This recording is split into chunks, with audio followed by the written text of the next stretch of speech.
Thank you for joining us this afternoon. I am honored to welcome you to today's webinar. My name is Robert May, and I am the Executive Director of the Kensington and Assisted Living and Memory Care Community in Redondo Beach, California.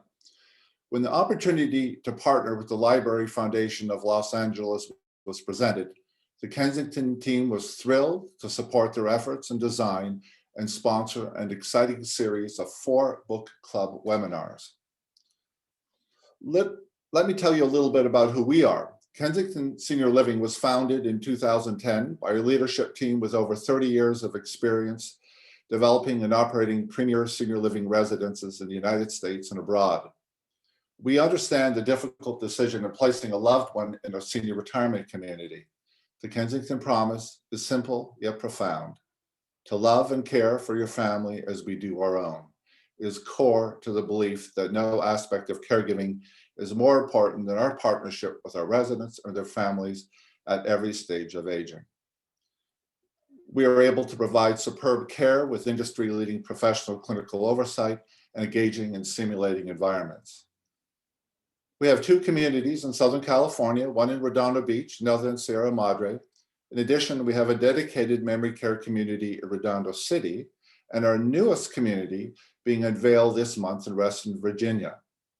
We provide exceptional assisted living and extraordinary memory care solutions for our families. It is exciting and I trust inspiring that Kensington Senior Living and the Library Foundation of Los Angeles have partnered together to host a series of short story book club webinars for our existing residents and families, along with an introduction to new families. I too am personally thrilled. It seems that there is always someone that has inspired us to pursue, motivate, induce, encourage the discipline of reading. I've been an avid collector of books my entire life and was shown the beauty of literature at a very early age.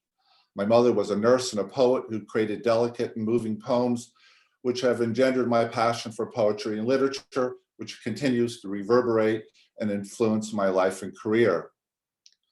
The power of the word was presented to me early on, and as the great 20th century German poet Stefan George wrote, "Without the word, no thing can be."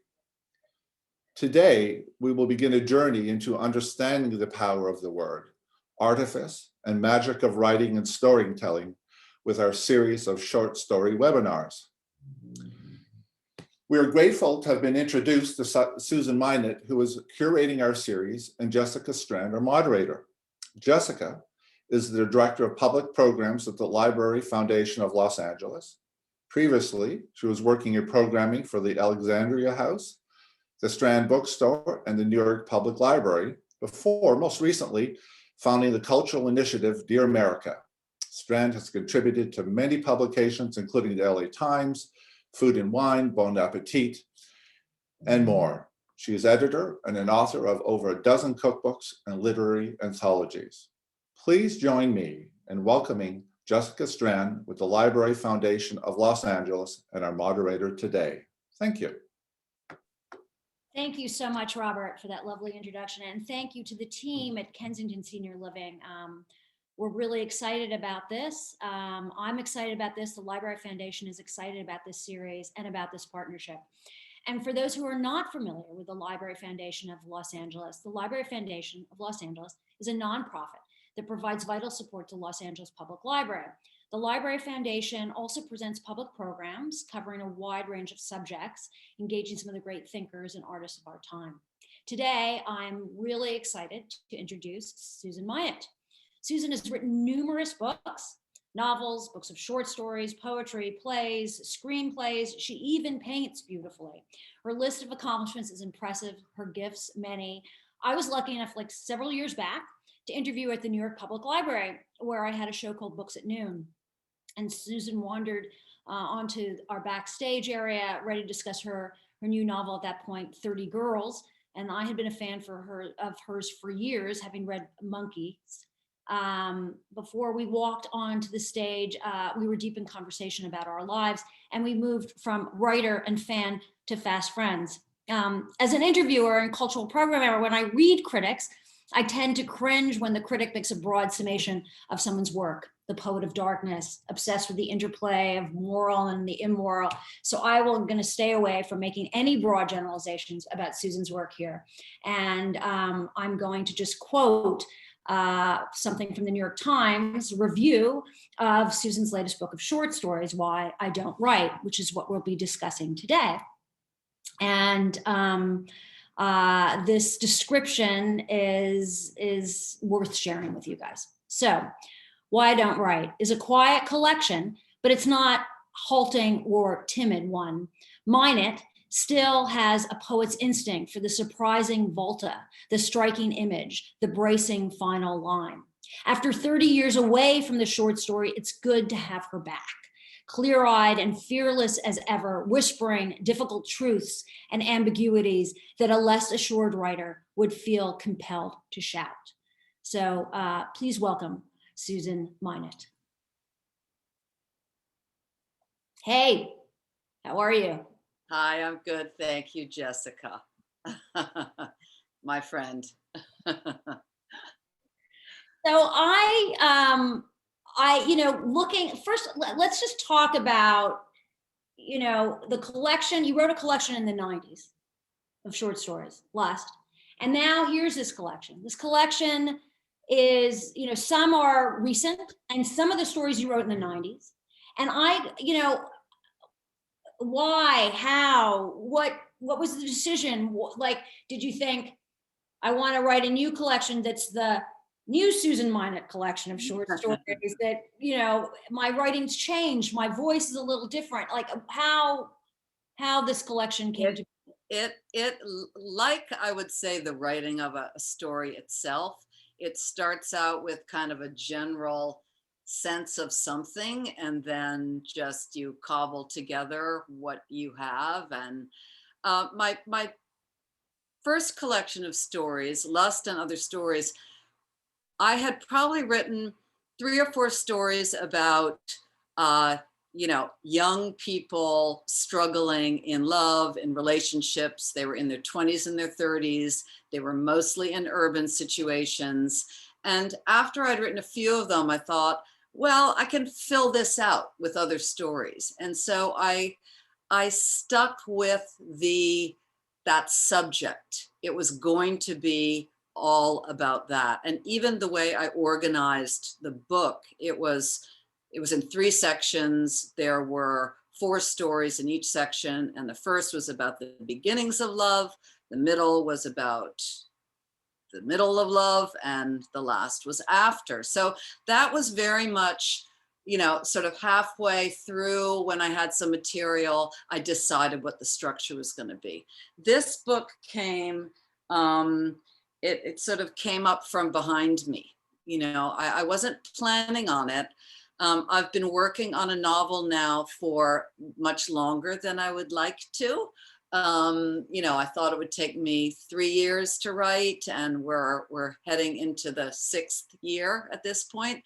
So, because I love the short story form, I was writing some stories sort of on the side while I was working on this novel, just to have something finished, or there'd be a story that seemed to need to be written. Some were, some of it was the urge just to complete something and to put it out there, because you sort of stay quietly in your. So when I wrote the title story, which was the second to last story I wrote in the book, I thought, this is kind of an unusual enough story. It's different. It's not really what the novel is like that I'm writing. And then I thought, and then I've got maybe 3 or 4 other stories I've published in the sort of 3 or 4 years before. And then there was this chunk of stories back from the 90s, which I had written after my first collection, that were never collected. I mean, they had been published. And so I showed it to my beloved editor, Jordan Pavlin. And out of those 10 published stories, she chose 4. So those are the 4 stories that were written in the 90s, which you can tell which those are because there are no cell phones in them. Yeah, which yeah. you write a contemporary story, there's got to be a cell phone happening pretty much. And I Text. thought, well, I've got this. And then I've got these new ones.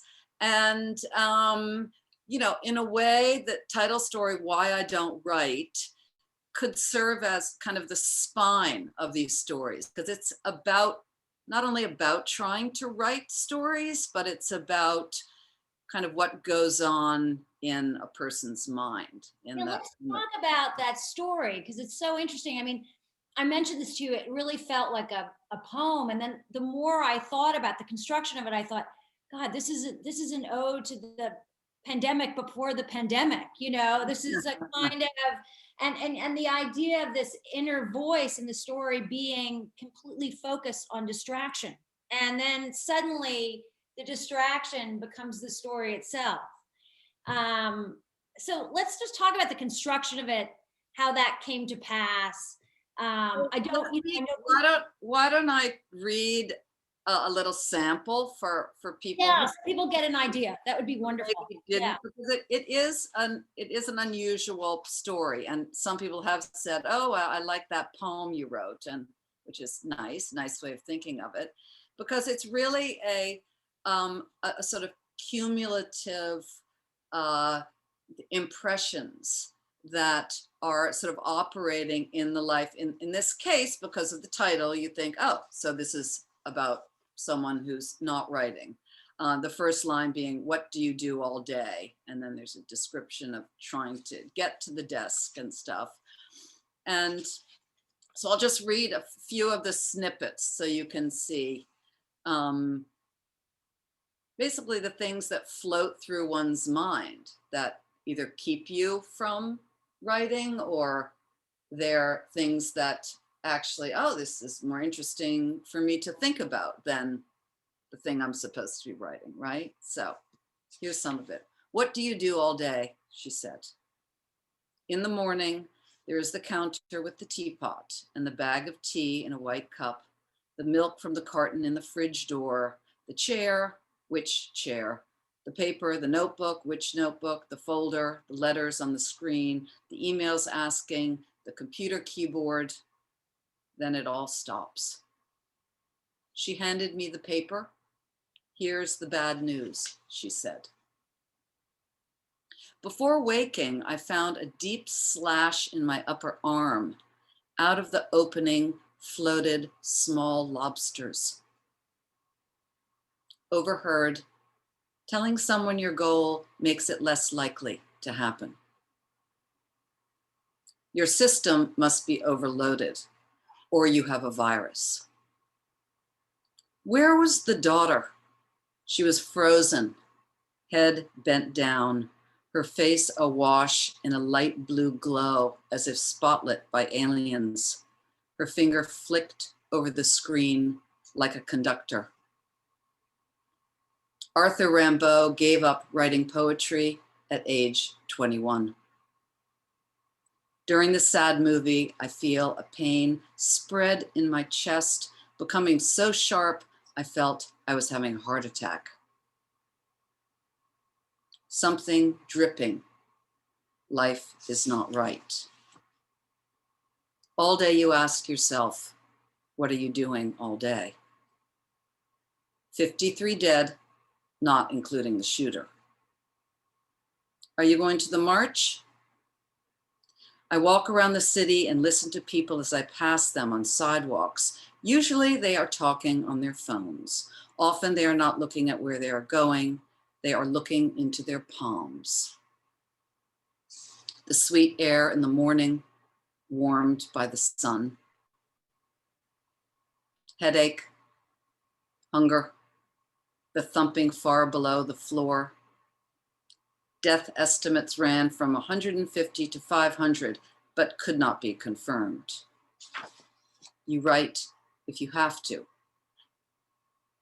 The one with the wedge heel, the striped linen, a pair with a high waist. Come to bed. Open any page of Emily Dickinson and have the top of your head taken off. No one saying, come to bed. Yeah, I mean, it's and there's so many lines in it that are beautiful, and to me, this, and here I am being one of the critics that I disdain saying that this, to me, we end up doing this to ourselves. But there is something about these lines. To me, though they're very personal, the repercussions of, I identified fully with this person, and then that inner voice that is the motivator and is the distractor at the same time. And I thought to myself about this story, like, how did you construct it? Did you start writing the lines as it came? Was it the title of the story that came before the story? Were you sitting down and saying, why don't I write? No, I actually, this story, I have, as the narrator in that story does, a lot of notebooks. And I have the dream notebook, and I have the to do things notebook, and I have my journal, and I have working on the book notebook, and and often to get to work, I have things floating through my mind. I mean, you call it distractions, and they end up being distractions if you're supposed to be doing something else. But really, what they are finally is just what goes on in our mind, Right. which I'm very interested in. I'm very interested in a person's internal life, because it's how we experience the world, and yet we don't know what's going on inside other people. Like, it's quite a big gulf between our experience and what's happening in there. And yes, we sometimes communicate it, but we don't communicate the driftiness of it. We try to consolidate it into sentences to to sort of convey what's happening in there. And what's happening in there is, profound questions of, I'm just going to die one day. Is that why I feel sad today? Or, is my daughter, getting back from school yet? To, I have to fix the drip in the faucet, and to the headlines in the paper that are disturbing, to the, all these thoughts kind of come at me. And sometimes they're, that's actually, there's something sort of intriguing about that thought, or the fact that everyone's staring into their palms as they walk down the street. So I'll write that down. I'll write down these little notations, bits of dreams, bits of overheard conversation, and just to get them out of my mind so I can get to work on the story I'm working on or whatever. And I looked at them one day in the notebook, and I thought, oh, kind of these all together is a portrait of something. Like, it's a portrait of what's happening in your mind. And, as I said before, the creation of a story, and we're going to be talking about short stories in this series, is never like a linear thing. I decided this and then that and that. It's like things sort of come at you, and you're like, oh, that could sort of work with this somehow. And so I looked at those, and I thought, this sort of this bits and pieces. This is very much like how I think people struggle to give their attention to things in this day and age, because with the internet, we have so many things coming at us, so many little bits and pieces of things that are kind of, from actors getting divorced to the latest, shooting in a school or something. They come at us, they're kind of dramatic, they intrigue us, but what can we do with them? They drift in and out. And so we have an extra challenge. And I think, like you were saying, with the pandemic, because we're more at home and more with ourselves, there's even more of this kind of, I wouldn't even say it's a bombardment, but more opportunity for these scraps of things. I think of them as like almost like dandelion, seeds, like flying through the air. And some seem more important than others, but they're all taking up kind of the same amount of space in a way. And then just parallel to that, not even thinking of this, I'm always interested in reading, writers are often asked to write, why do you write? Like why I write essay, because some writers write for different reasons. And just as we have different things going on in our heads and our different personalities, writers have their sort of different thing that compels them, and the different reasons. Some want to communicate and get people up and action, and other people just want to get something all load off their mind, or many different things. And as a writer, I'm always interested to see what the other writers say. It's something that I think for most of my writing life, I kind of was reluctant to try to articulate, because I wasn't, was I going to sort of kill it by describing why it happened, or maybe just let's let the, compulsion push me, and I'll stick with that. And I thought, so that's interesting. They're always asking, I thought, well, but could be just as much said about why someone doesn't write. Right? Yeah. And so it was sort of a play on that, as a writer, like, why do you write? And you write, there's every reason in the world why you could write. And same thing, there's every reason in the world why you don't write. And so, yes, it was a description of what distracts you, but it was also of the things that we do get sort of entranced by, and some of it is, the bumblebee in a flower. It's like, this is fascinating, you Well, kind of your work, which is interesting, and I mean, I don't want to move off the story, but I do feel like when I read these stories, is you are interested in the inner life in a way, and memory, and that those inner voices, those inner distractions that aren't distractions but are life. I mean, I really love the story Listen, in this collection. And I want to just talk a little bit about how you play with language and form. I mean, many writers do, but you really do in this collection. You can see it. I mean, I love the story because I felt I was dropped into a conversation with self. Not a conversation, but a conversation with self, which Why Don't Write was a conversation with self, an interior conversation. But this felt like the sort of bag lady talk of like actually having a conversation with self, which if you live alone or you're alone at parts of your day, we do talk to ourselves. At least I do all the time. So I really liked it a lot. And I guess talk to me just about how, when you're constructing things, how does that happen? How do you fall into sort of, as you say, these various notebooks with writing those lines? How with Listen, which you're welcome to read a little part of, but it is the conversation externally with self, and then there's a more conventional form, like, how does one navigate that? How are you navigating it? What is it?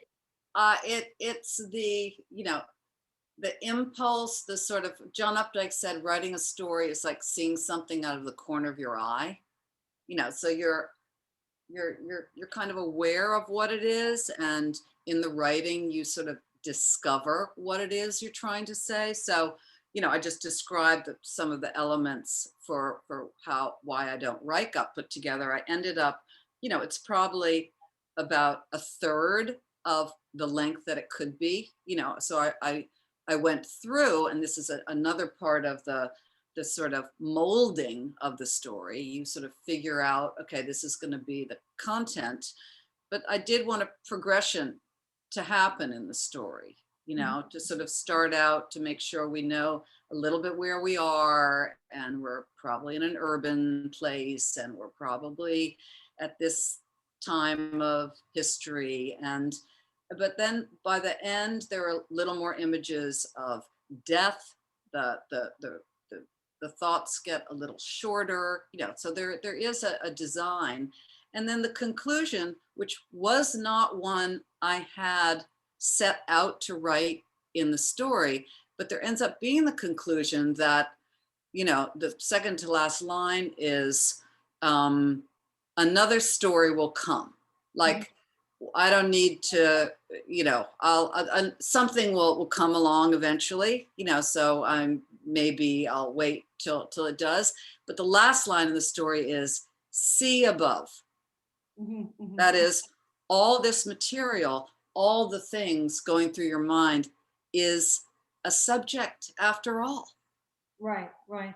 Right? So distraction is a subject.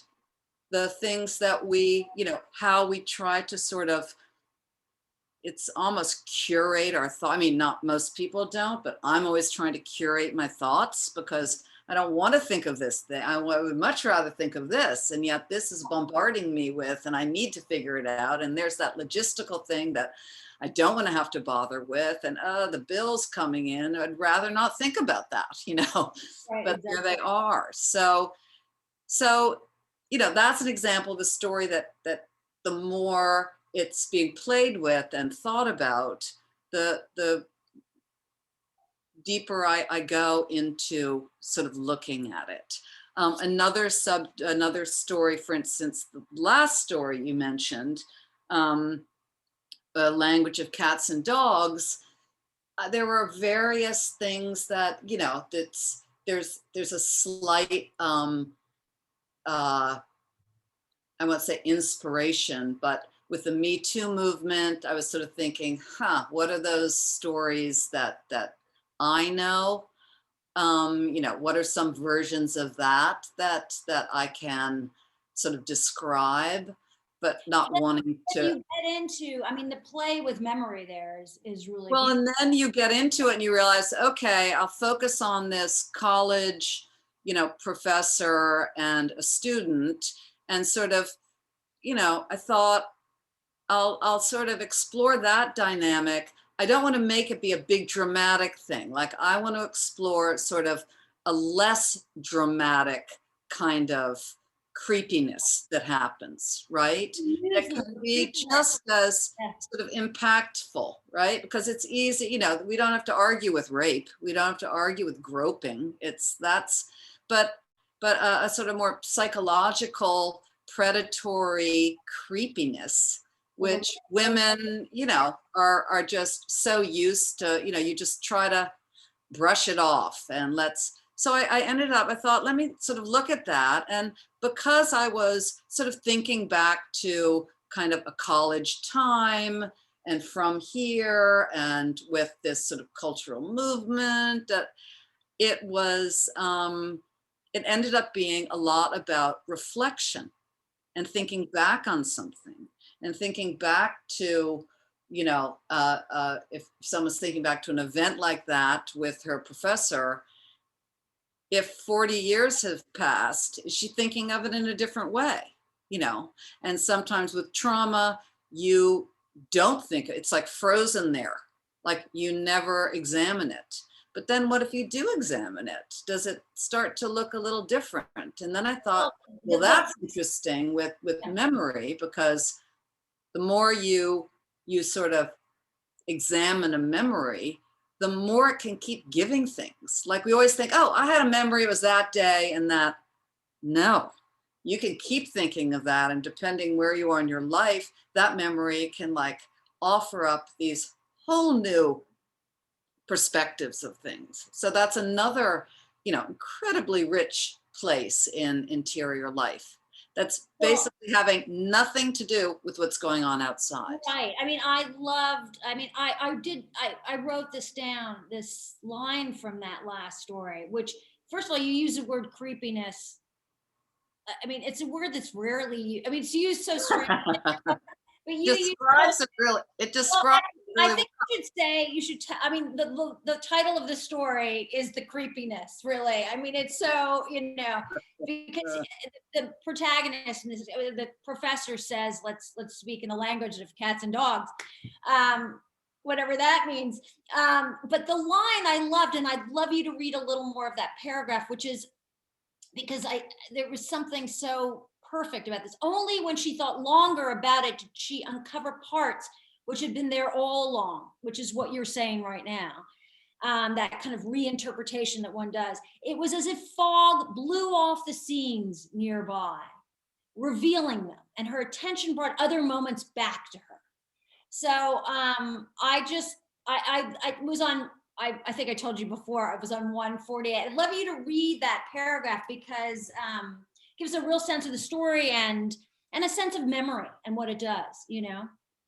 Okay. Yeah, so this is Sophie, who actually, and no one's really sort of noticed this, but it's just a sort of fun kind of fact for me, is that the character in this story is from a character from Monkeys, from my first book. Yep. And it's not like what happened to Sophie later. It's actually takes place the same time as Monkeys, but it's just a story, a thing that happened to her that wasn't in Monkeys. So so she's thinking, this is her thinking back to that time, and this creepy professor who, yeah, says to her, why don't we speak in a language any cat or dog could understand? She's like, that's the weirdest. Is that a pass? Is that what does that mean? You know, Well, I love when she says, like, does that mean we bark? Or there's some line in there, you know, or purr, or whatever it is. It's just so. No, and so it's creepy, and so you can make kind of a funny story out of it. But at the same time, this was a professor who meant a lot to her, and suddenly he's kind of hitting on her, and it's like a thwack, you know. She gets a much thwack. more insidious. I mean, you know, much more. So she hasn't really thought about it that much. And in the course of the story, she's reflecting on it, kind of because it's in the story, it's called a cultural movement that's examining, you know, predatory male behavior, which is Me Too. So she's thinking of it again. And for those next 40 years, every time Sophie thought of that moment when he says this, it would be the same clip that played. Only when she thought longer about it did she uncover parts which had been there all along. It was as if a fog blew off the scenes nearby, revealing them, and her attention brought other moments back to her. Think of all the moments that remain uncovered, she marveled now, and how strange that a new experience can come from only revisiting an unremembered thing. Nothing new happens, yet if our mind looks again, it can find a new experience in something old. In this way, rumination turns out to be an experience after all, revealing to us new layers in our past. Yeah, no, I think it's interesting. I'm not to get like too meta and strange here, but I do think that, you know, writing, it's so much about time and space. And, you know, I mean, that's what it is. It's, you know, where are you? Where are, you know, and then that is, it's the interior time and space, and it's the exterior time and space. And those lines, you feel it. You feel those two things with her. She's at college. This is, you know, this is a time where she's becoming an adult. She's learning about herself. You know, her mother just died. A shocking death, a car accident. And then now it's the Me Too movement. She's looking back. You know, what does it mean about her sexuality? What does it mean about who she was as a woman? What does it mean now as a woman who's older, looking back on how men behaved to her then? I mean, it's all about time and space in a way that I think, you know, is very interesting. And with short stories, and you'll talk about it in the series, you know, how do you put that in such a small space? You know, it's a vignette. It's like a delicate. That's the beauty of the short story, is that you do put it into a small space. So you don't need to go on and on. If you cannot go on and on about it, then I think you're, you know, on the right track. And right? I always think to myself, and this is, you'll deal with this in the series, but I always think, God, it's so difficult. I mean, it's like, you know, you have to get it just right, because otherwise, you know, people won't get it. The language, it's getting that, it's a kind of poem of sorts. You have to get, You know, you Yes, can. but I would say, you know, I mean, my standards for writing in novels is the same as that. I want the writer to get it just right, you know, and maybe it's going to be a sort of deeper breadth of unfolding in something, and maybe, you know, more, there are going to be various characters that are going to be covered in a different way. But I think the specificity is, you know, it's if the narrator in Why I Don't Write is trying to curate her thoughts, a short story writer, you know, curates the best way to say something. And this is also something that writers don't talk about a lot, because people say, oh, you wrote this, so tell me like what you wrote. But much of our work is about what we're deciding not to write about. Right? I'm deciding to keep that out and keep that out and keep that out. You know, that's how, and then what's left there is what you've panned for the gold, and you've got the gold left, you know. Well, I mean, I wanted to talk about the various types of writing that you do, because it taps into various parts of, I mean, you write poetry, you've written screenplays, plays, novels, short stories, and, you know, I mean, the breadth is big. I mean, some people just are poets and they try dabble in the short story, or they're just novelists. It's hard for them to write short stories. So, and you even paint, you know, I mean, That's the fun thing to do. well, yeah, but you're tapping into various sort of parts of yourself, and I'm It's called, Jess, it's called obsessive compulsive disorder. Okay.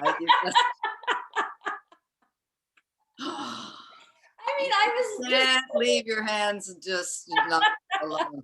well, I guess I was wondering, what you almost answered. I was like looking at all the different, you know, genres that you cover, and I thought, what is the most relaxing for Susan? Is it, you know, is it the drawing, because she's not, you know, she's not playing with words? Well, You know? actually, the most relaxing thing I've been doing, and this has happened more with the pandemic for some reason, I guess, because I often paint when I travel around. Like, it's a way, instead of taking a lot of pictures, I'll like paint a scene or a person I'm visiting or whatever. But so not being able to move around so much, I, you know, can only paint out the window so much, you know. But I've been doing a lot of collages. So it's sort of like, I mean, and Why I Don't Write, the story is kind of like a collage, right? It's like, and I think it just reflects a little bit more kind of the world that we're in today, which is the juxtaposition of things are, you know, have become so varied, right? You can have, you know, just as long as there's a phone nearby, you can be listening to a rap music while you're, you know, out rowing your boat somewhere. You know, it's like, you know, hauling lobsters or something. I'm on an island in Maine right now, so that's not, right. And, you know, so juxtaposition things. So that I find is maybe because I cut things out of the newspaper. I love, you know, images. I love, you know, old movies. I take pictures of old movies that I'm watching, and then I cut them out and I put them, you know, on a seascape, you know, and I'm just sort of putting together the different things that either I love or the things that bother me, or, you know, a good thing with a bad thing. And I find that relaxing. Right. I mean, you know, when you're saying that, I'm thinking of those Joseph Cornell boxes of little, you know, Yeah. the, you know, the kind of Cupid up here, and then the Yeah, pipe stem, the old clay pipe stem or whatever. exactly. I'm not quite 3Ding yet, but But who knows? he's The 3D. pandemic's been Yeah. going on for a while, so you may be 3D soon. When you said that, and this is just off the cuff, because you know it has nothing to do with anything here, but what's one of your favorite old movies? Just out of curiosity, because you said that. Well, I'm actually on I mean, Hitchcock is one of my, you know, favorite directors, and I am, you know, now in my sort of, you know, in my older years, I've learned that, you know, rewatching, well, certainly rereading books that I loved and stories I loved is not like, oh, I already know that. Why am I gonna, I don't read for the sense. I read for the pleasure and the depth of things. So in the same way, I'm watching a lot of movies, many that I know, many that I don't. And I mean, I was on a few months ago, I was on an Elvis Presley kick. I loved him when I was, kind of 12. And then I never sort of looked at him again. And then I've looked at him again and I just see how wonderful he is, So I've watched a lot of those movies. And right now I just finished kind of a Cary Grant festival of all my own. And he has a long series of, from the 30s up until the 60s. He was a starring actor. And I think if you're asking like a favorite, so there's a combo of Notorious, which is an Alfred Hitchcock movie with Cary Grant in it. That's a It's a good movie. Yeah. I just watched Philadelphia Story again. So, where he was terrific in that. How great is he in that? Oh, he's so great in it. Yeah.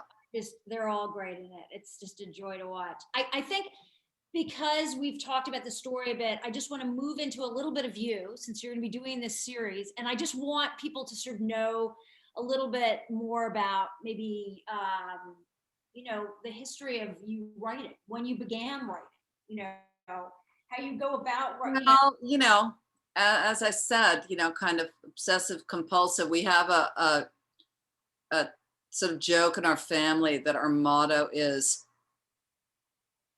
you must render daily. So something has to, and I have, there are painters in my family, there are other writers, there are, so we're sort of compulsively trying to, Auden, W.H. Auden said, we were put on earth to make things.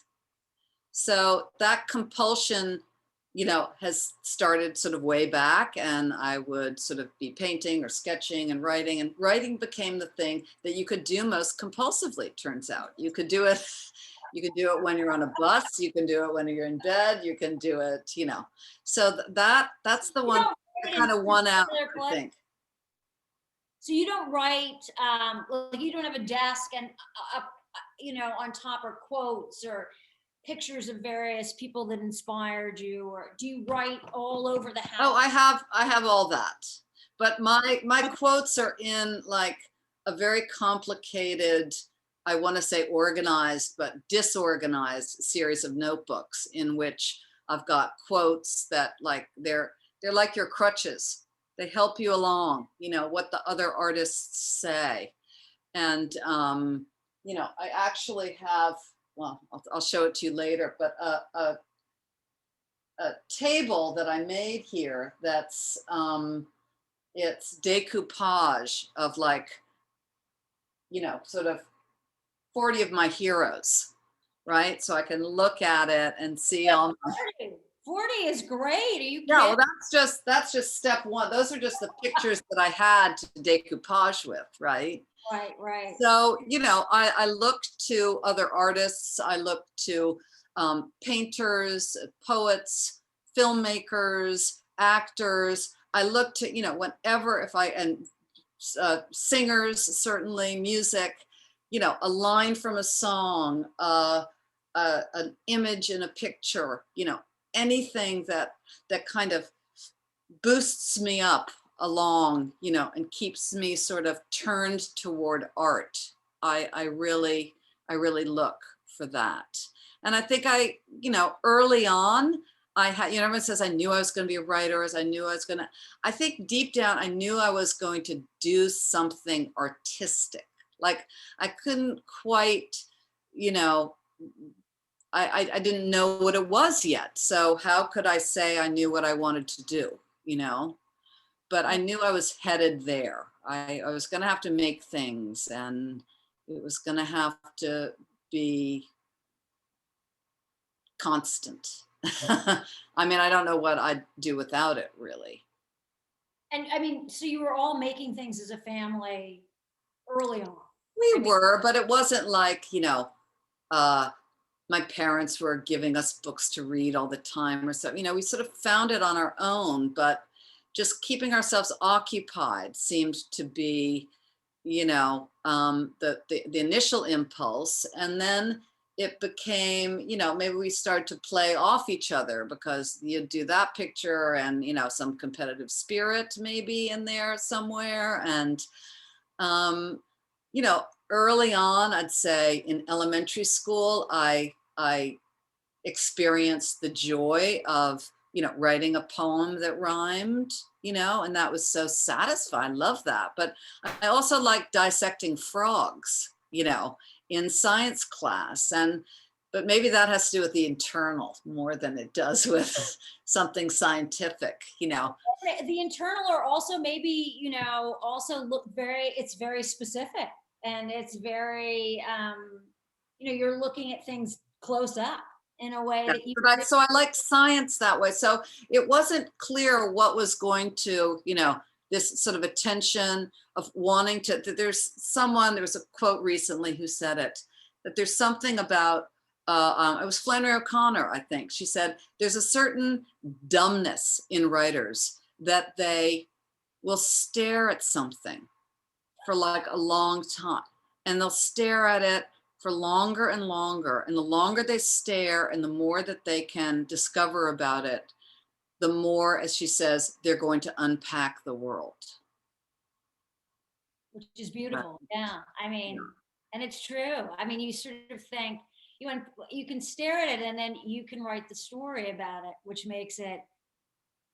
brings it into everyone's lives. But also it gives you a sense of, I always thought to myself that writers can, you can look at a story of someone's life, or you have friends and you're watching their lives, and that that their relationship, or a relationship you're hearing about, you could write a better one than the one you're watching in front of you. The idea of like those things that could be fine-tuned can be fine-tuned by the writer in some way. And I'm sure that's true of actors. They sort of watch people and they think, well, they could be more obsessive. They could be more, more hysterical. Right. Well, art is the intensification of life. It's like, it's totally artificial, let's face it. And yet it somehow reflects back something more true about life, because life is just too hard to sort of get a grip on in a poem, or, in a picture or something. I think that's one of the reasons we're compelled to work. Are there particular artists? I know you have like 40 heroes just this, but is there like, for me, when you said you were rereading, I reread a couple of books. Like I always reread Howard's End, like every 5 years. And I also love E.M. Forster. In fact, I haven't reread him in a while, and I should. I feel that book is what, and it does it somehow, like Portrait of a Lady, those are two novels that for whatever reason seem to I see something very different in them if I read them every 5 years. Well, but I think with good books, turns out the truth of it is you're going to see something every time you read a second time. I mean, I teach novels and mostly short stories at Stony Brook. And, so I read these stories over and over again. And, Chekhov's Lady with a Lapdog, for instance, I can read it and I'll be like, oh my goodness, I didn't even notice this was an element. And I've read it, 20 times. So that's another beautiful thing about writing.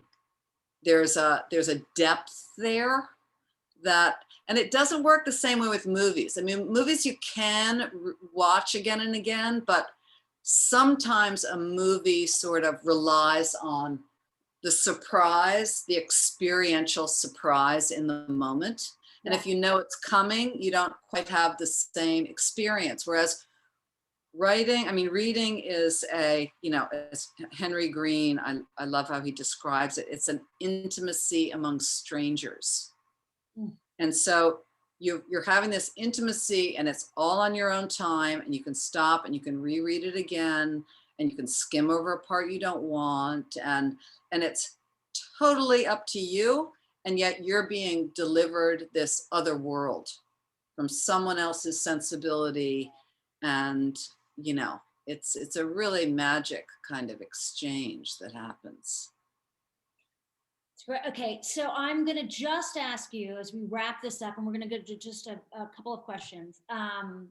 One, the couple of books you maybe read over and over, and for our audience, even though you're going to go through short stories, what short stories they might think about reading, like maybe, you know, I mean, I know that I was actually just thinking of that, like what was the most recent short story I read that I, you know, recent now today.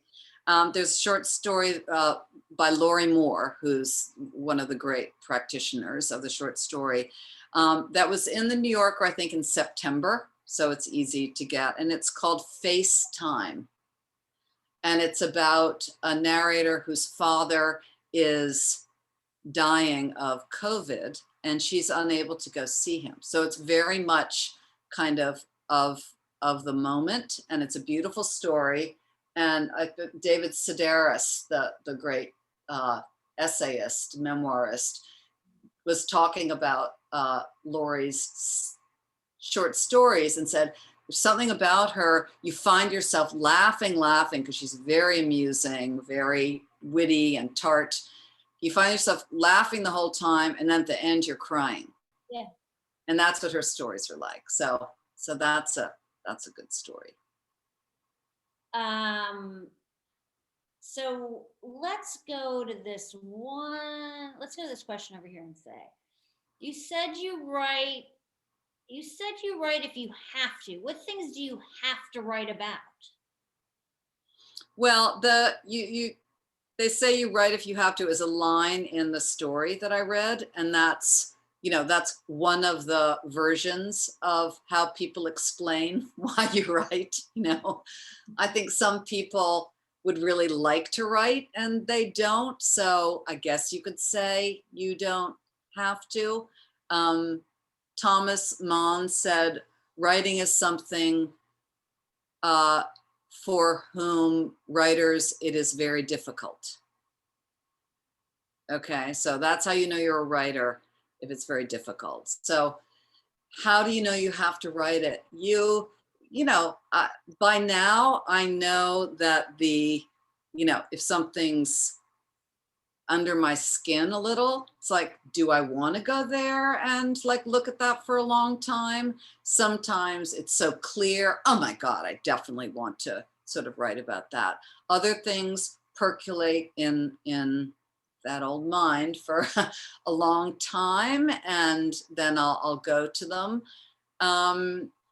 It's like the way you choose what you're going to wear in the morning. You know, how do you choose what you're going to wear in the morning? That's hard to describe. You know, well, I think I wore that same thing yesterday, so I'll try not to wear. I'm just going to wear the same thing, and then I don't need to think. You know, there are so many different things that go into choice. I have found, you know, I can only look back on this. I couldn't say this from starting out, but I can look at the things I've written, and usually there's an element of disturbance in what compels me to write. And disturbance can have a positive, we don't usually use it that way, but it means you're kind of shaken by something, you know, and more likely it's in the disturbed, concerned kind of way. And you go there because you're like, either why did this disturb me, or this disturbance wants to be examined, like as a way to kind of, I won't say quite own it, but know what it was that happened. You know, there's part of that. Yeah, no, I was just gonna say, you start going. No, I mean, the question then says, you know, is it to work it out, the need to express yourself to others? Is it kind of therapy? No, because you're not trying to express it to others. You're trying to, you know, it's like not say something, but make something. Right.